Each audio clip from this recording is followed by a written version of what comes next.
Hello, I'm Anne Marie Demars, and thank you for tuning in to Teaching Middle School Mathematics or almost anything else with game design.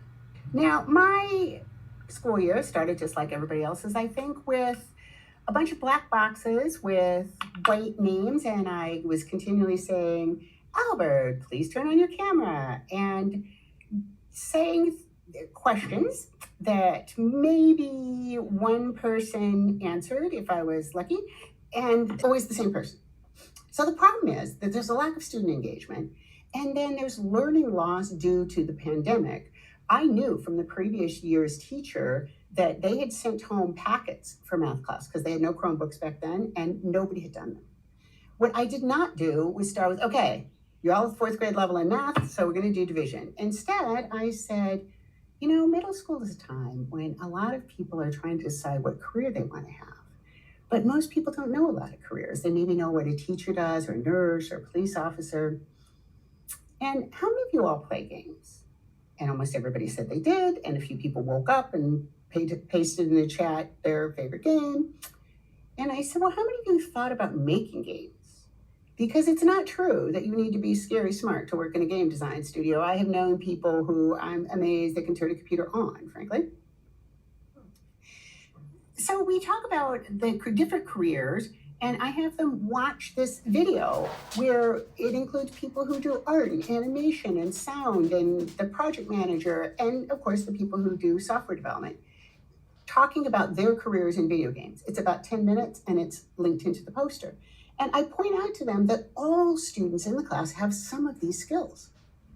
And I tell them the truth. The game tester is an actual job. Your mom was right about almost everything, but one thing, if she told you that no one's going to pay you to play video games, well, that's not exactly true, because high school and college students do that online for a real job. And the first task of anybody who works in a video game company for anything is to play the game they're going to be working on or other games in that catalog. So this is what people do at work. And also, middle school students are a better judge of what's going to be interesting than an adult is. They're a better judge of what's going to be interesting to kids their age or a little bit younger, like elementary school students. So my students are now going to become game testers. And great thing about this is games can be on any topic. The one on the left there is from Making Camp Upper Sioux, and it's teaching percentages and decimals. The one on the right there is a history activity from Making Camp Lakota. So you pick games that are educational, you assign them on any topic at any grade level. Because it's an actual job, we're going to use the tools that you use in remote work. So in our case, we used Google Drive, Google Docs for bug reports, Google Slides for their in presentation on their game design. You could use Microsoft tools, whatever you have at your school. So I spent a couple hours going a little bit beyond the basics on those. So there's your computer applications in there. If you are reporting bugs, you need to do them clearly enough that the person who's the developer on the other end knows what they're supposed to do. So there's your English language arts in there. You need to upload attachments of any screenshots. If you're giving enhancements, things you think ought to be in a game, again, you need to write that clearly enough that the person knows what you're proposing. And I've taught this course a dozen times. Sometimes it goes great, and sometimes I have trouble getting responses. I think maybe they're all asleep. So here's 3 things that I have done that have worked.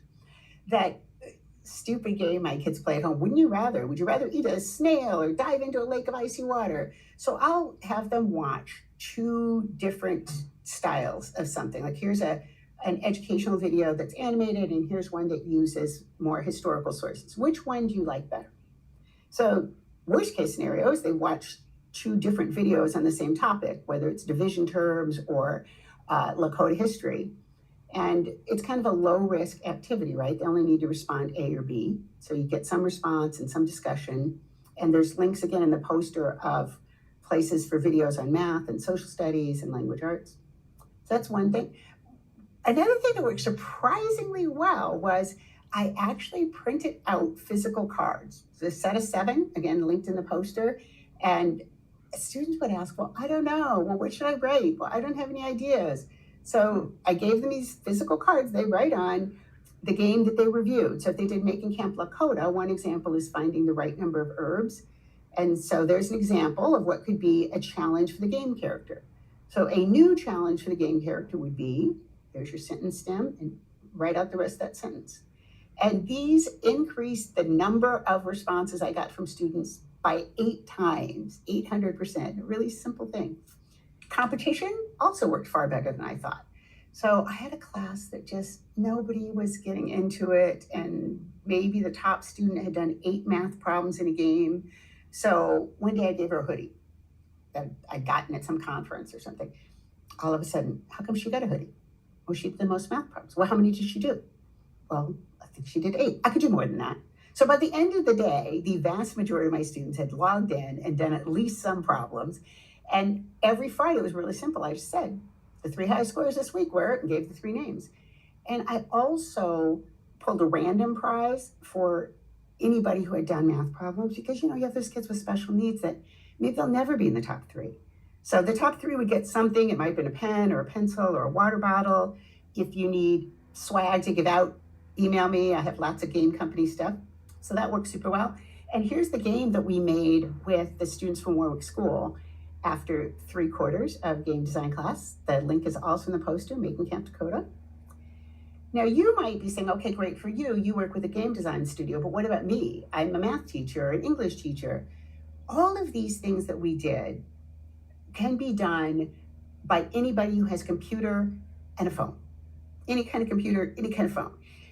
We didn't do Making Camp Dakota the first quarter, or the second quarter even. So those students didn't have a game made, they just did the design.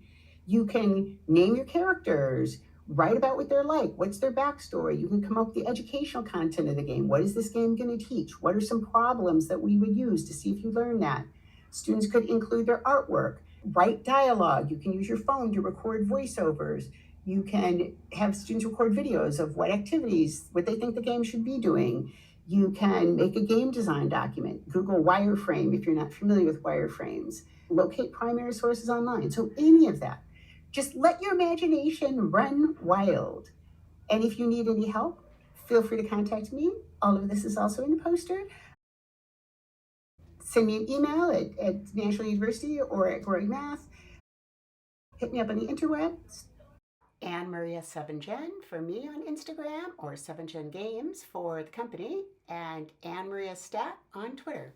Hope to hear from you soon.